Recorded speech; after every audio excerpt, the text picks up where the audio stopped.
우리는 하나님이 주신 생명을 가진 고귀한 존재입니다. 하나님이 주신 생명입니다. 8월 생명이라는 핵심 단어에 붙여서 말씀을 듣고 있습니다. 지난주일 우리는 생명이 믿음을 만날 때라는 제목의 말씀을 들었습니다.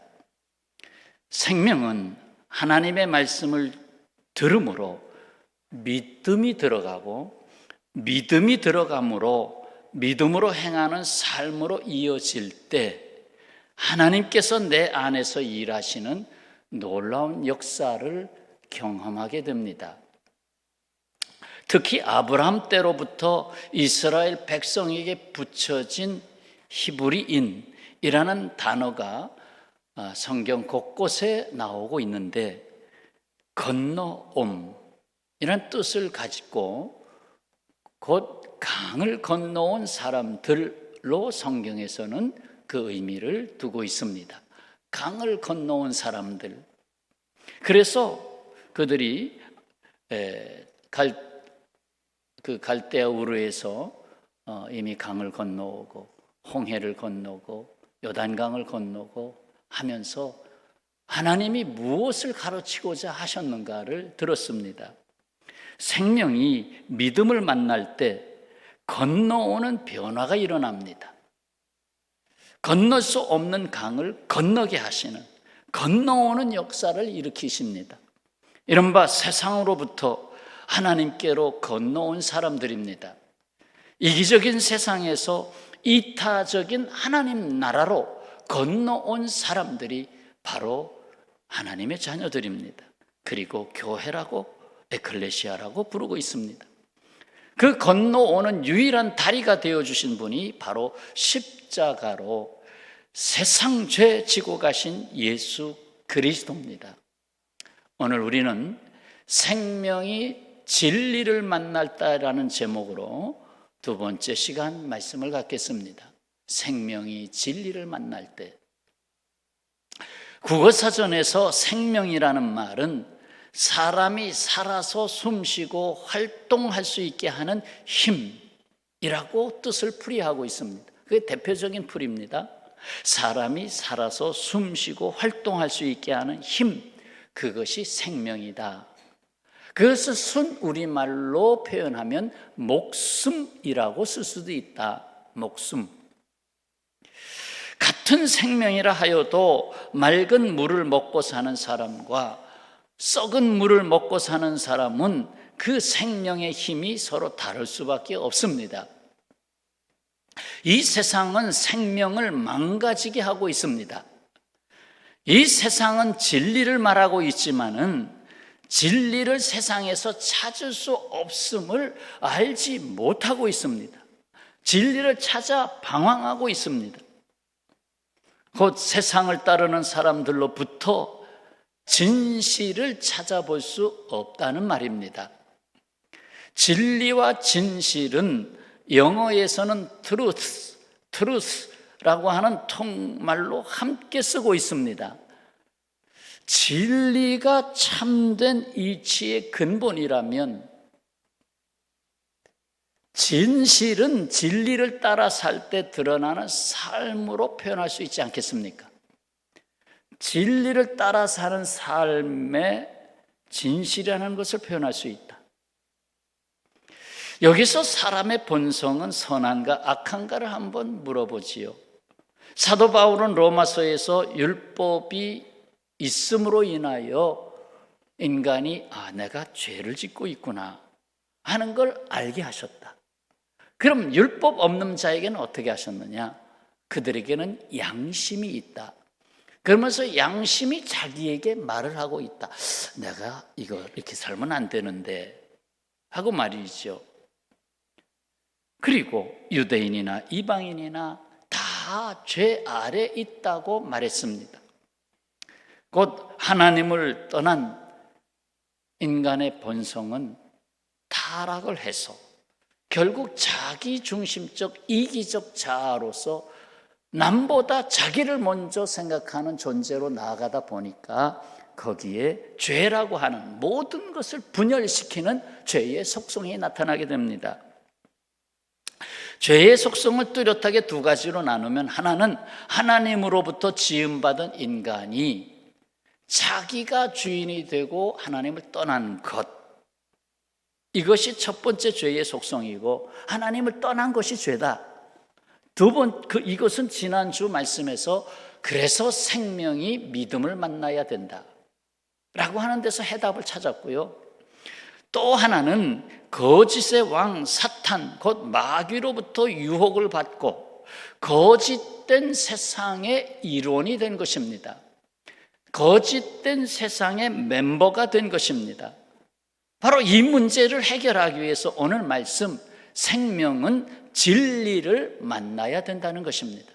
생명은 진리를 만나야 된다. 한때 여기도 짜가 저기도 짜가 라는 노래가 유행한 적이 있잖아요. 세상에 사는 인간은 그 누구라도 제외 없이 가짜 천지 속에서 살고 있습니다. 가짜 천지. 거짓된 세상, 거짓말의 세상, 거짓 증언의 세상, 거짓 상표와 거짓 증명서의 세상, 속임수와 사기 날조의 세상, 사이비 종교의 세상, 위선자의 세상, 내로남불의 세상, 이 모든 것은 죄성을 지닌 인간의 탐심, 곧 이기심이 판을 치는 세상에서 오는 질병들입니다. 다 그렇지는 않다고요? 나는 그렇지 않지. 혹시 그렇게 생각하시나요? 그런가요? 한번 이렇게 생각해 보면 어떨까요? 마음에는 없는데 거칠애를 해요. 마음에는 원치 않는데 그냥 그래도 체면치레를 하느냐고. 상사 앞에서 거짓된 미소, 속으로는 막 울컥울컥 하지만 예, 알겠습니다 사장님. 속에서는 너 죽어라. 주먹이 나가고 싶은 마음을 누르고 이를 악물며 고개를 숙이고 있는 사원, 자신마저 무슨 말을 하는지 모를 정도로 꾸며낸 자기 속에서 상당히 과장됐죠. 없는 말마저 지어내야 하는 면적, 그런 거 말입니다. 그래요, 자기 감정마저 속이고 껍데기뿐인 삶을 살아가고 있는 모습, 감정을 속이고 껍데기로 살아가는 인생, 그러니까 스트레스가 쌓이는 거지. 혹자가 이렇게까지 말하네요. 내가 입에 음식을 쳐넣기 위해서라면 거짓된 웃음을 연기하며 웃음을 팔지 않으면 안 된다는 사실을 깨달았다. 사실상 사회인이란 창녀와 다를 바 없는 것이다. 몸을 파는 창녀처럼 영혼을 팔고 이 세상에서 살아남기 위해서, 입에 풀칠을 하기 위해서 창녀로 살아간다. 여기에 위선이라는 말이 빠질 수가 없습니다. 위선은 문자 그대로 거짓된 선입니다. 겉으로만 착한 척한다. 반대로 말하면 속은 착하지 않다. 위선의 정의, 선으로 위장한다는 것으로, 즉 악한 의도를 가리기 위해서 고의적으로 선을 이용하는 것을 위선이라고 한다. 성경의 말로 표현하면 외식하는 자에게서 보이는 것이죠. 외식하는 자. 예수께서 매우 싫어한 사람들이죠. 마태복음 23장 2절, 서기관들과 바리새인들이, 이들은 성경 율법을 기록하고 있는 사람들, 옮기고 쓰고 있는 사람들, 율법주의자들, 우리가 그래도 구별된 사람들이라 하는 사람들이죠. 그들이 모세의 자리에 앉았다, 율법의 자리에 앉았으니 그러므로 무엇이든지 그들이 말하는 바는 행하고 그 율법 자체는 괜찮은 것이다. 그래, 들어라. 그러나 그들이 하는 행위는 본받지 말라. 그들은 말만 하고 행하지 아니하며. 그리고 마태복음 23장 25절에서 화 있을진저 외식하는 서기관들과 바리새인들이여 잔과 대접의 겉은 깨끗이 하되 그 안에는 탐욕과 방탕으로 가득하게 하는도다. 속을 들여다보니 탐욕과 방탕이 있다 이 말이지. 그리고 산상수훈 마태복음 7장 3절에서 말씀합니다. 어찌하여 형제의 눈 속에 있는 티는 보고 내 눈 속에 있는 들보는 깨닫지 못하느냐. 깨닫지 못하느냐. 왜 깨달음이 없느냐. 마태복음 7장 5절 외식하는 자여 먼저 내 눈 속에서 들보를 빼어라. 그 후에야 밝히 보게 된다. 그리고 형제의 눈 속에서 티를 빼줘라. 바울이 로마로 가면서 제자 디도를 그레데 섬 지중해에 있는 그레데 섬에 남겨두고 교회를 돌보게 했습니다. 바울이 디도에게 보낸 디도서 1장 12절에서 이렇게 말씀하네요. 그레데인 중에 어떤 선지자가 말하되 그레데인들은 항상 거짓말쟁이이며 악한 짐승이며 배만 위하는 게으름뱅이라. 그레데인이 받은 이 같은 평가는 곧 이 세상을 향한 평가와 다르지 않습니다. 항상 거짓말쟁이, 남을 잡아먹는 악한 짐승 같은 존재, 자기 배만 위하여 게으름을 피우는 사람들. 그렇습니다. 하나님이 이 세상을 심판할 수밖에 없는 이유는 분명합니다. 거짓이 달콤한 것이라면 진실은 쓰디 쓴 것이 아닐 수가 없습니다. 거짓을 따르는 세상은 넓은 길입니다. 그러나 진리를 따르는 진실한 삶은 좁은 길입니다. 세상이 유혹하는 넓은 길에는 거짓, 허영, 패망이 기다리고 있지만 진리를 따르는 좁은 길에는 진실, 영광, 평안한 안식이 기다리고 있습니다. 지금 올림픽이 계속되고 있는데요, 100년 전 파리 올림픽으로 가보겠습니다. 하계 올림픽으로만 보면 100년 만에 파리에서 다시 열린 올림픽입니다. 물론 동계올림픽이 한 16년 전인가 10몇 년 전에 한번 있었는데 그거 제하고 하계 올림픽만으로는 100년 만에 파리에서 다시 열린 올림픽인데 100년 전으로 돌아가 봅시다. 육상의 영웅 에릭 리델의 이야기입니다. 에릭 리델, 미국 아카데미 시상식에서 4개 부분 수상을 한 영화 불의 전차의 실제 주인공이었던 리델.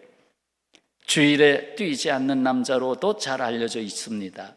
그는 중국에서 선교사 활동을 하던 아버지의 슬하에서 태어나서 텐진에서 태어난 독실한 크리스찬이 되었습니다.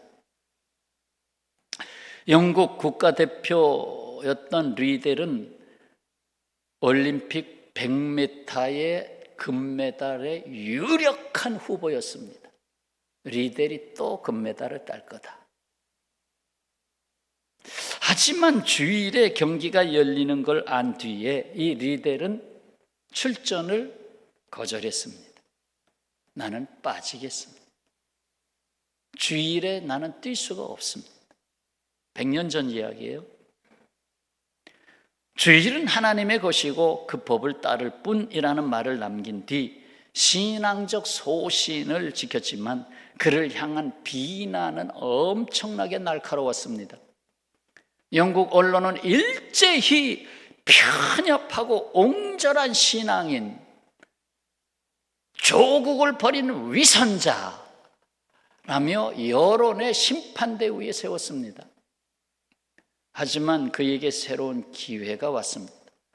바로 월요일에 열리는 400m 출전이었습니다. 그렇지만 리델의 주력 종목은 100m였는데 400m는 아무도 기대하지 않았습니다. 그를 신뢰했던 사람이 하나 정도 있네요. 경기 직전 팀의 물리치료사 리델의 물리치료사가 리델에게 쪽지 하나를 건네줍니다. 거기에는 사무엘상 2장 30절 한 부분이 기록되어 있었습니다. 바로 이거죠. 나를 존중히 여기는 자를 내가 존중히 여기고. 우리 다 같이 한번 읽어볼까요? 나를 존중히 여기는 자를 내가 존중히 여기고. 이 하나님의 말씀입니다. 성경 말씀에서 힘을 얻은 것이 분명합니다.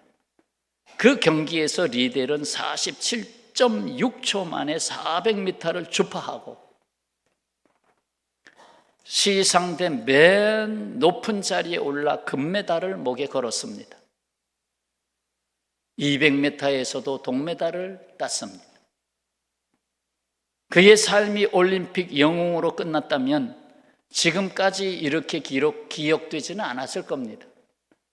리델은 육상 경기의 여러 기록을 뒤로 하고 고향인 중국 텐진으로 돌아갑니다. 스코틀랜드 런던 선교회의 파송을 받은 선교사의 자격으로 들어갑니다.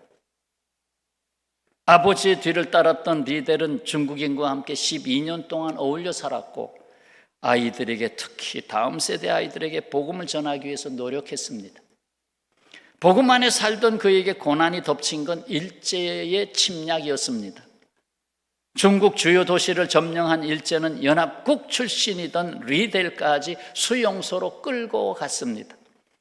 리델이 갇힌 곳은 외이신 수용소로 이곳에서도 역시 아이들에게 복음 전하는 일은 중단되지 않았습니다. 하지만 젊은 나이 43세 이곳에서 뇌암으로 세상을 떠납니다. 일제 패망 1945년 해방되던 그날 불과 6개월을 앞에 남겨둔 채 세상을 떠났지요. 그를 파송한 런던 선교회, 참 유서 깊은 선교회, 1795년에 창립됐는데 이 런던 선교회는 거기서 파송된 사람들, 아프리카 선교사 데이빗 리빙스턴, 중국 최초의 선교사 로버트 모리슨, 바누아투 식인종에게 희생당한 존 윌리엄스 등과 함께 리델 선교사의 이름을 명예의 전당에 올립니다. 명예의 전당에 올라갔어요. 에릭 리델의 감동적인 신앙과 기적적인 금메달 획득, 하나님이 주신 거죠. 무엇보다도 선교사로서의 그의 숭고한 삶은 생명이 진리를 만났을 때 드러난 열매가 아닐 수가 없습니다. 생명이 진리를 만났을 때, 진리가 자신 안에서 꿈틀거리기 때문에. 실로 100년 만에 다시 파리에서 열린 하계올림픽, 우리는 에릭 리델을 회상하지 않을 수가 없습니다. 그 진리가 무엇입니까? 예수께서 말씀하셨습니다. 내가 진리다. 내가 진리다. 요한복음 14장 6절 말씀 다 같이 읽겠습니다. 내가 곧 길이요 진리요 생명이니 나로 맘지 않고는 아버지께로 올 자가 없느니라. 아멘. 하나님은 거짓된 세상에서 가짜 인생으로 살아가는 하나님이 지으신 생명의 곤고함을 아시고 진리가 되시고 진실한 삶의 본이 되시는 독생자 예수 그리스도를 이 땅에 보내셨습니다. 생명이 진리와 함께 하지 않으면 어떤 삶을 살게 되는지를 아셨기 때문입니다. 그리고 그 결국을 아셨기 때문입니다. 거짓의 왕 사탄에게 속아서 살다가 자신도 속고 자신에게도 솔직하지 못하고 남 앞에서도 위선적으로 살 수밖에 없는, 더욱이 하나님 앞에서 등을 돌리고 살 수밖에 없는 인생을 그 멸망길에 그대로 둘 수는 없었습니다. 이에 하나님은 믿음의 초청장을 주셨고 그 믿음으로 말미암아 진리가 누구인지 비로소 알게 하셨습니다. 진리 되신 주 예수님과 함께함으로 주님의 진리 안에 사는 것이 가장 행복한 사람으로 사는 것임을 확신하게 하셨습니다. 실로 내가 내 인생을 붙잡기 위해 애간장을 태우는 것이 아니라, 내가 잡으려고 애써 하는 것이 아니라, 진리가 나를 붙잡고 주 예수께서 나를 붙잡고 감으로 염려와 역경으로부터 자유함을 얻게 됐습니다. 할렐루야. 진리의 좁은 길로 가는 것을 마다하지 않게 되었습니다. 거기서 세상으로부터 깨어 일어난 생명의 부요함을 체험하게 됐습니다. 광복절이 또 다가오네요. 진리가 너희를 자유롭게 하리라. 그렇습니다. 리델은 이 자유 때문에 멈출 때가 있었고 달릴 때가 있었습니다. 이 진리 때문에. 여러분, 돈만 있으면 멈추지 않죠? 그러나 여러분들은 참 행복한 사람들입니다. 돈이 아무리 필요해도 주의 일은 멈추고 주님 앞에 몸을 보이고 계시네요. 성도 여러분, 진리의 길은 한 방향입니다. 바로 참 생명을 주신 아버지 하나님께로 가는 길입니다.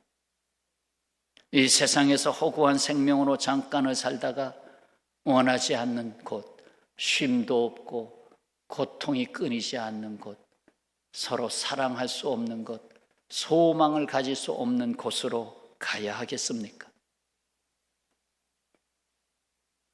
뭐 죽어봐야 하나요? 죽어봐야 지옥이 있는 거 아나요? 아니면 하나님의 영원한 생명을 받은 자로서 진리로 오신 예수 그리스도와 이 생에서 동행하며 이 세상에서 하나님 나라의 생명으로 사는 자의 모습을 증거하며 다시는 거짓도 없고 눈물도 없고 아픔도 없고 고통도 없고 전쟁도 없고 염려도 없고 사망도 없고 오직 영원한 기쁨이 있는 곳, 온전하고 영광스러운 천국에서 영원히 즐거워하며 참 쉼과 자유를 누리며 사시겠습니까? 그렇습니다. 진리 되신 주 예수님으로 말미암아 생명이 진리와 함께함으로 아버지 하나님께로 가는 여정에 있음을 감사드리면서 거듭 오늘의 주신 말씀을 담고 나가십시다. 요한복음 14장 6절, 내가 곧 길이요 진리요 생명이니 길, 진리, 생명은 하나의 고리 안에 있습니다. 길, 진리, 생명이 진리를 알면 길이 열립니다. 나로 맘지 않고는 아버지께로 올 자가 없느니라. 오늘 들려주신 말씀 담아보세요. 이 세상은 진리를 말하고 있지만 진리를 세상에서 찾을 수 없음을 세상이 알지 못하고 있습니다. 거짓이 달콤한 것이라면 진실은 쓰디 쓴 것이 아닐 수가 없습니다. 거짓을 따르는 세상은 넓은 길입니다. 그러나 진리를 따르는 진실한 삶은 좁은 길입니다. 100년 전 파리올림픽 400m 금메달 수상자여 중국 선교사 에릭 리델을 기억에 담고 싶습니다. 에릭 리델. 그의 생명은 진리를 위해 달릴 때와 멈출 때를 알았습니다. 예수께서 말씀하십니다. 내가 진리다. 내가 곧 길이요 진리요 생명이니 나로 맘지 않고는 아버지께로 올 자가 없느니라. 진리의 길은 한 방향입니다. 바로 참 생명을 주신 아버지 하나님께로 가는 길입니다. 기도하겠습니다.